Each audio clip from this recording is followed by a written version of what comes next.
And now, I'll have you know. Terry Cummings gets the outlet. Terry Cummings. And Steve Jones' gallant push team takes a one-point lead. Mark Jackson's pass is kicked away, literally. Good pass to Ron Harper, who knifes in and misses the layup. And a foul is called. Oh, I'm sorry, Steve. They had to call that one. Charles Oakley.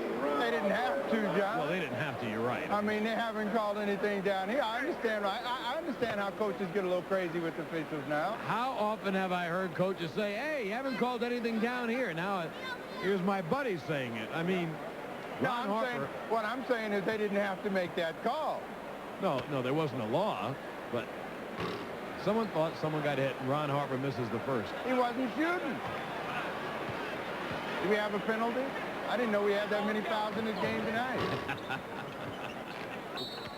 You know, once Kevin Lockery was complaining about all the fouls against his team, and he said to Normie Drucker, he said, Normie, I won't have anyone left. You're calling a foul on every play. I won't have anyone left. And Normie Drucker turned around and said, tell him don't foul. Very simple explanation. Here's Kevin Edwards. Basket by Kevin Edwards. The push team has a 3-point lead. There's another foul. But Steve has been very good. He has stayed near his bench. He hasn't incurred any technical fouls. He's building to a big climax in the fourth period, I'm sure. Well, John, I was thinking in the third period we might launch a few three-pointers for about 3 or 4 minutes just to see how big a lead we can build. We got some guys that can shoot it deep out on the floor, so we might turn them loose. We're trying to build a little bit of a lead. Also, I think a three-point offense. Good idea. From Atlanta Hawks. He's not playing, but he's here in support. Terry Cummings' pass goes out of bounds. White out. And the Excel team could take the lead. They trail by 1, 83-82. With a minute 15 remaining in the period. But a steal by Cummings. Darrell Walker to Cummings, who drives the lane and Terry Cummings. A minute remaining in the first half. Ron Harper. Olden Polleny knocks that one in. Here's Aguirre. Goaltending. That's credited to Mark Aguirre. That's goaltending by Polleny. And the push team leads by 3, 87-84. Under a minute remaining in the half. Alley-oop time. But it went to Mark Jackson and glanced off the rim. Here's Aguirre. Great. And Kevin Edwards gets the basket. Beautiful basket. You know, that was a big man's dream. Oakley got to handle the ball in the middle, and it worked out for us. And he handled it very well, too. Kevin Edwards to drive. There's Sam Arnold. Sam Arnold. If you are here, Steve Jones exults as he gets 2 foul shots. Watch the passing. That's Oakley to Aguirre, to Oakley, behind his back to Darrell Walker, to Kevin Edwards. Pretty passing. Oh, Steve, you have drilled passing into your team. Kennedy, can you report to me? It's that 10-second game, John, you know, and they want to get it to somebody that can score. They wouldn't play together if their coach didn't get them to play together. That's what I think. 91-86. The push team by 5 with 30 seconds. Now the alley-oop to Spud. My goodness. He's bumped out of bounds. No foul was called.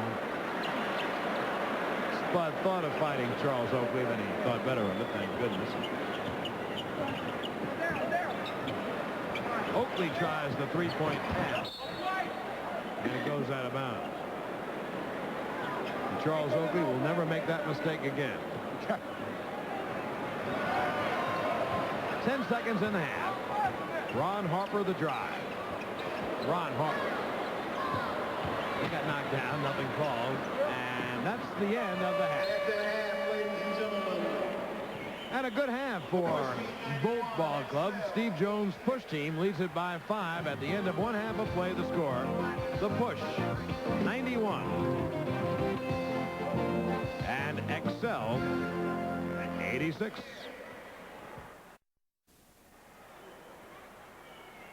John Sterling back at Chicago Stadium.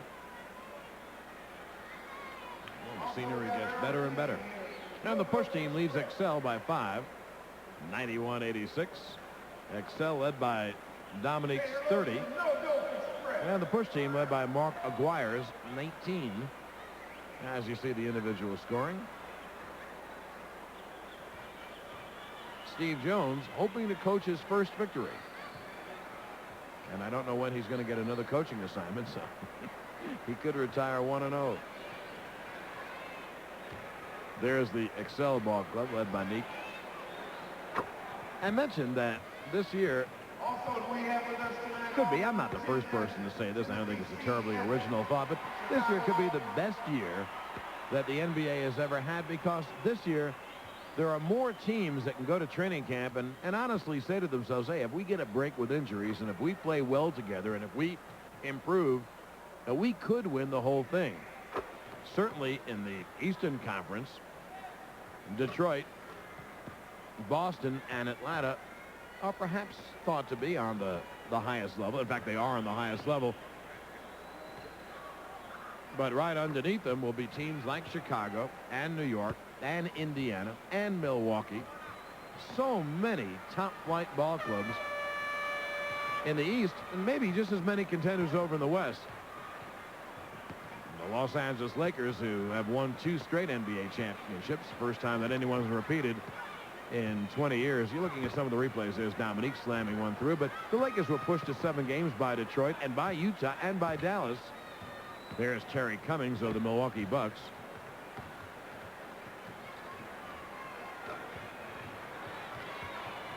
And there are other teams in the West, like Portland and Seattle and Denver, and they all have legitimate chances. The differences between the teams just aren't very great anymore. There's a pretty good pass. Beautiful pass to Mark Aguirre from Chuck Person. Chuck of Indiana and Mark of Dallas. And so when you start compiling the list of those teams, you suddenly look and see, hey, there are 5, 6, 7 teams in each conference that can honestly feel that they have a chance to win the championship. But right now, this ball game, the Push Excel All-Star Classic, Push leading by 5, and here's their coach and our analyst, Steve Jones. Steve, what did you tell your ball club at halftime? I know you didn't tell them to sit on this 5-point lead. I told them to come out and play. They were all down to discussing what they were going to do after the game. So, yeah, we're ready to play. We got a 5-point lead, and like I said, at this point in the third quarter, we're going to try a little bit of 3-point shooting, see if we can expand on a little bit. We've got some exciting scoring. Oscar Robertson told me that his team was going to play some defense, so we'll see what happens. Well, it would be something very novel for games of this ilk. Same way. Let's start. You see the big O? Wait. Chuck. Now you're going to be part of the 3-point team. I want you to be ready. We start the same way. No. Practice coach, no. I ain't gonna pitch no more. I should have pitched all last year. That was Chuck That's what first got you in answering trouble. Are you warmed up yet? I think the reason why Well, these here's games, another guy that can't keep coming in and out the game. as you're listening on the huddle, very I got a easy bad going team huddle. over here. We're ahead by 5, and you're worried about where we are. We're ready to go. All right, let's go. You got it? What? We all got bad attitude. All right, well, see if you can expand on that 5-point lead for me. Way to go, Coach. Expand on that 5-point lead. Isaiah, he isn't exactly camera shy. Well, you know he's trying to get a job in television. I think he's warming up. Well, I think he can't miss, too. That great smile. So the Push team by 5 as the second half is about ready. Hopefully Paul Ryden is not lost in the crowd and he'll be able to find manifold interviews in the second half. We're about all set. I thank you for joining us. John Sterling from Chicago Stadium with Steve Jones and Paul Ryden. And TBS 7th coverage of the 7th annual Push XL. Charles Oakley hits a shot to begin things in that special play called by